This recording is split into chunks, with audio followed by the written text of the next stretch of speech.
नवरात्रि की आप सबको बहुत बहुत शुभकामनाएं। माँ जगदम्बे की कृपा आप सब पर बनी रहे। नवरात्रि के 9 दिन उपवास करने की तो इच्छा कई लोगों की होती है, लेकिन पहला दूसरा दिन होते होते कई लोगों की ये इच्छा खत्म हो जाती है क्योंकि दिमाग अपना संतुलन खो बैठता है। तो कैसे करें? हम देखते हैं कि हमारे देश के प्रधानमंत्री 9 दिन उपवास करते हैं और सिर्फ नींबू पानी के ऊपर उपवास करते हैं, कुछ भी नहीं खाते हैं। हम ऐसा कर सकते हैं क्या? तो डेफिनेटली ऐसा कर सकते हैं, लेकिन आपको सीधे सीधे आपने अगर कभी इससे पहले कभी उपवास करने के आपने 1 दिन या 2 दिन का उपवास कभी आपने किया नहीं होगा और लंबे समय तक आपने अपने माइंड को उपवास करने के लिए ट्रेन नहीं किया होगा, तो आपको डायरेक्टली इस एक्सपेरिमेंट में नहीं उतरना है। आप इस मेथड से शुरू कर सकते हो। मैं जो मेथड आपके साथ में शेयर कर रहा हूँ, आप इसको ट्राई कर सकते हो।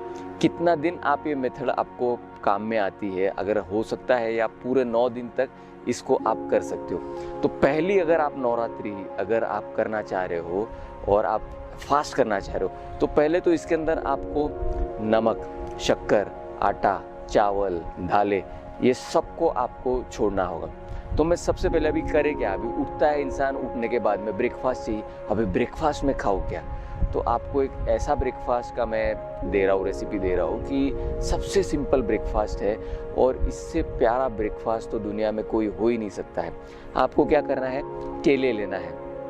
अगर छोटे वाले केले मिल जाते हैं तो उससे बेहतर तो कुछ नहीं हो सकता है। छोटे नहीं भी मिलते, बड़े केले, उसके साथ में आप कुछ शुद्ध देसी घी ले लो।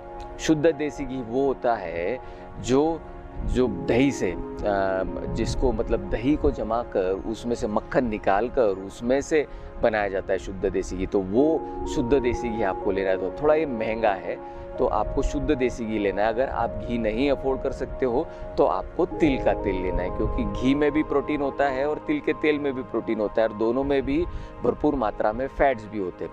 तो केला और घी, ये दोनों का कॉम्बिनेशन, या केला और शुद्ध तेल जो तिल का तेल होता है, ये दोनों का कॉम्बिनेशन आप करके आप सुबह सुबह नाश्ते में खा सकते हो। 2 या 3 केले और साथ में 2 चम्मच घी, जिसको अच्छे से पिघला लिए और उसके बाद में ऊपर से थोड़ा सा गर्म पानी पी लिया बाद में, ये आपका नाश्ता हो गया। अभी आपको इस चीज़ में से भी, इस नाश्ते में से भी इतना प्रोटीन और इतना फैट मिल गया है और इतना कार्बोहाइड्रेट मिल गया है कि पूरे दिन के लिए भी काफ़ी है।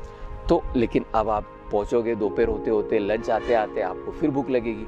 अभी लंच में आपको क्या करना है, तो लंच में मैं आपको बता रहा हूँ कि आपको सुबह आप ऑफिस जा रहे हो तो ऑफिस जाते जाते 4-5 अंजीर लेके चले जाओ, सूखे अंजीर। तो 4-5 सुखाए हुए अंजीर जो होते हैं, वो जो मिलते हैं हमको, मतलब किसी भी अमेज़ॉन, फ्लिपकार्ट पे सब पे मिलते हैं, वो ले लिया या फिर बनिया की दुकान से ले लिया। वो गए ऑफिस में, 4 से 5 अंजीर को पानी में भिगो दिया मैंने ऑफिस में, एक साइड में रख दिया अपने टेबल के ऊपर, और दोपहर होते होते वो फूल जाते हैं बढ़िया से।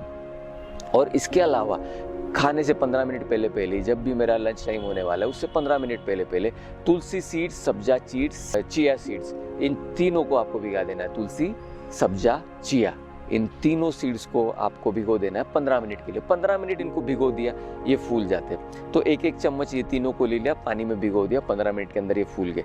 तो आपको ये अंजीर जो है बढ़िया से चबा चबा के खाने हैं, और ये जो सीड्स जो है जो फूल गए अभी पानी में डालने के बाद में, इनको खा लेना है। आपका लंच हो गया। इस लंच में आपको जितना प्रोटीन मिला हुआ है, जितना ओमेगा फैटी एसिड्स मिला है, जितना आपको फाइबर मिला है, ये पूरे दिन भर के खाने में भी आपको नहीं मिलता है। 3 बार आप खाना खा लोगे, 10 चपाती आप खा लोगे तो भी आपको जितना प्रोटीन नहीं मिलेगा, ये इस छोटे से लंच में आपको मिल गया। हो गया, अभी आपका लंच खत्म हो गया। और अब शाम को, अब सोने से पहले अगर मान लो कि अभी ये माइंड में बना हुआ है कि मेरे को खाना ज़रूरी है, नहीं तो नींद नहीं आएगी, तो इसलिए आप क्या कर सकते हो, शाम को अनार दाना खा सकते हो। कि अनार है, अनार के दाने खा लिए। अगर अनार नहीं मिल रहा है मार्केट में तो आपने 1 केला और खा लिया शाम को, या 2 केले आपने ज़्यादा से ज़्यादा और खा लिए शाम को, और आप फिर सो गए।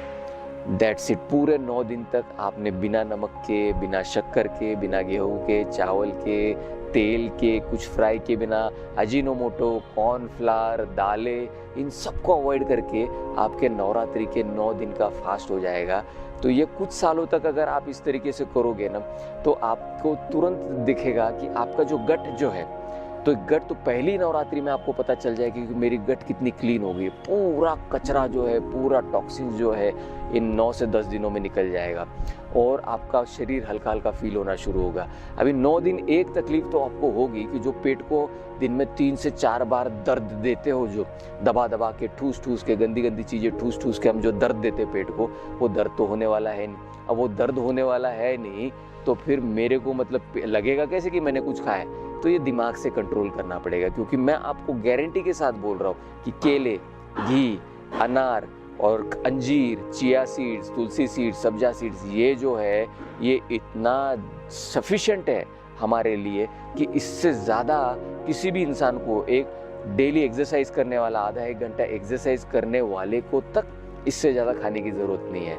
तो आप अगर 9 दिन तक अगर ये करते हो तो जो मोटे हैं उनका वेट लॉस होगा, जो दुबले पतले हैं उनका थोड़ा मसल गेन होगा और आपके शरीर से सारे टॉक्सिन्स निकलना शुरू हो जाएंगे। किडनी तंदुरुस्त हो जाएगी, गट एकदम बढ़िया क्लीन हो जाएगी आपकी, पैंक्रियास फिट हो जाएंगे। हाँ, लेकिन अगर आपको डायबिटीज़ है, आपको ब्लड प्रेशर की बीमारी है, तो आपको ये नहीं करना है, आपको ये अवॉइड करना है, क्योंकि डायबिटीज़ और ब्लड प्रेशर वालों को, या जिनको पैंक्रियाज में जिनके कोई तकलीफ़ है, किडनी की तकलीफ़ है, उनको किसी भी तरीके की बीमारी अगर आपको पहले से है तो ये आपको अपने डॉक्टर से पूछे बिना ये एक्सपेरिमेंट नहीं करना है, क्योंकि माइंड यहाँ पे आपका गड़बड़ हो जाएगा। माइंड जब गड़बड़ा जाता है तो हम फिर पैनिक होने लगते हैं और फिर प्रॉब्लम्स होना शुरू होती। न्यूट्रिशन वाइज आपके शरीर में कोई कमी नहीं आने वाली है ये डाइट से, लेकिन माइंड गड़बड़ होना शुरू होता है। तो नवरात्रि के 9 दिन जो है ये माइंड की परीक्षा है। आपको अपने माइंड की परीक्षा लेनी है और मन को शांत रखना है और शांति से आपको 9 दिन अपने बिताने हैं। और अगर आपको ये तरीका अच्छा लगता है तो छोटी नवरात्रि में भी आप इसको कर सकते हो हर साल। तो बड़ी नवरात्रि, छोटी नवरात्रि, कुछ सालों तक जब आप ये इसको 3 साल तक, 4 साल तक अगर इसको आप अच्छे से कर सके, तब आप पूरे 9 दिन वाला जो फास्ट होता है जिसमें सिर्फ पानी पे रहना है वो आप कर सकोगे। वो 9 दिन वाले जो पानी वाला जो व्रत होता है उसमें पहला साल तो मुश्किल जाता है, बहुत मुश्किल जाता है, लेकिन फिर दूसरे साल से माइंड कंट्रोल में आने लगता है। लेकिन तुरंत आपको ये करना रिकमेंड नहीं करूँगा मैंने जब फर्स्ट टाइम किया था बड़ा मुश्किल रहा था मेरे लिए, इसलिए मैं रिकमेंड करूँगा कि नहीं कीजिए। माइंड को पहले कंट्रोल कीजिए ये तरीके से और फिर ही इसको आप बिना खाने वाला, बिना किसी भी तरीके के फूड आइटम्स को खाए बिना आप जो कर सकते हो। थैंक